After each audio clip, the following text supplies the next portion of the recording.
साथियों, आज की कहानी तो मैं आपको सुना ही दूंगा, पर सबसे पहले आप मेरे चैनल को सब्सक्राइब करो, क्योंकि मेरा चैनल है बिल्कुल नया नया और सब्सक्राइबर है कम।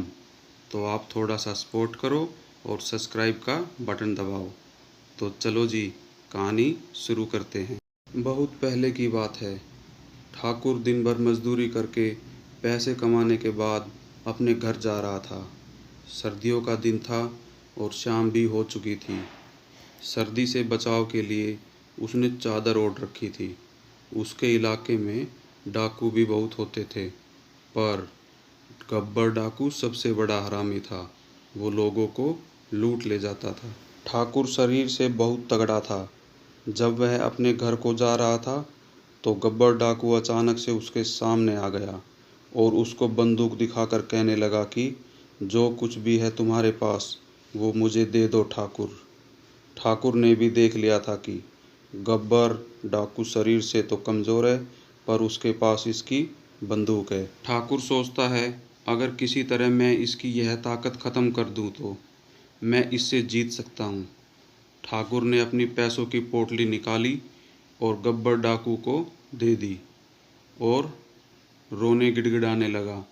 ठाकुर गब्बर डाकू से कहने लगा कि मेरी पत्नी बहुत झगड़ालू है, उसने मेरा जीना हराम कर रखा है। अगर मैं आज बिना पैसों के घर गया तो मेरी पत्नी फिर मुझसे झगड़ा करेगी। मैं पैसे लेकर नहीं गया तो वो बोलेगी कि मैं पैसे जुए में हार कर आया हूँ, या फिर पैसे बसंती को देकर आया हूँ।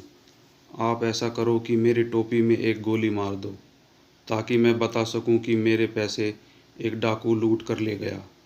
गब्बर डाकू उसकी बातों में आ गया और सोचा, इसके पैसे तो मैंने लूट ही लिए हैं, चलो इसकी एक बात तो मैं भी मान ही लेता हूँ। मैं भी तो शादीशुदा हूँ, मेरी पत्नी भी तो झगड़ालू है, इसका दर्द मैं समझ सकता हूँ। और उसने टोपी में एक गोली मार दी। अब ठाकुर कहने लगा कि घर वालों को लगना चाहिए कि मुझ पर बहुत बड़े हरामी डाकू ने हमला किया था, इसलिए मेरे कोट में भी गोली मार दो। ठाकुर ने कोट उतारा और गब्बर डाकू ने उसमें गोली मार दी। अब जैसे ही गब्बर डाकू जाने लगा, ठाकुर बोला, आप मेरी एक प्रार्थना और मान लो और मेरी चादर में भी 2-4 गोलियां मार दो। गब्बर डाकू ने जाने की जल्दी में उसकी ये बात भी मान ली और उसकी चादर में भी गोली मार दी।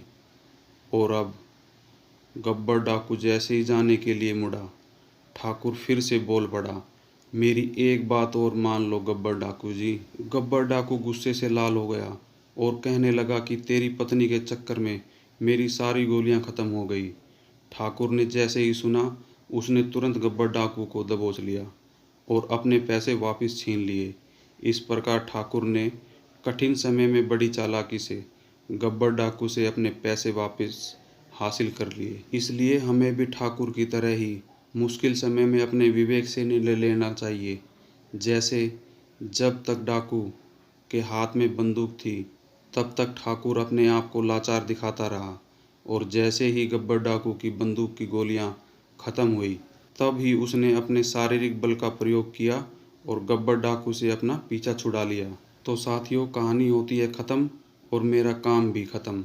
अब आप अपना काम करो और मेरे चैनल को सब्सक्राइब करो। मोरल भी सुना ही देता हूँ कहानी का साथियों, कि मुश्किल समय में अपने विवेक और दिमाग से काम लेना चाहिए और थोड़ा स्मार्ट तरीके से सोचना चाहिए।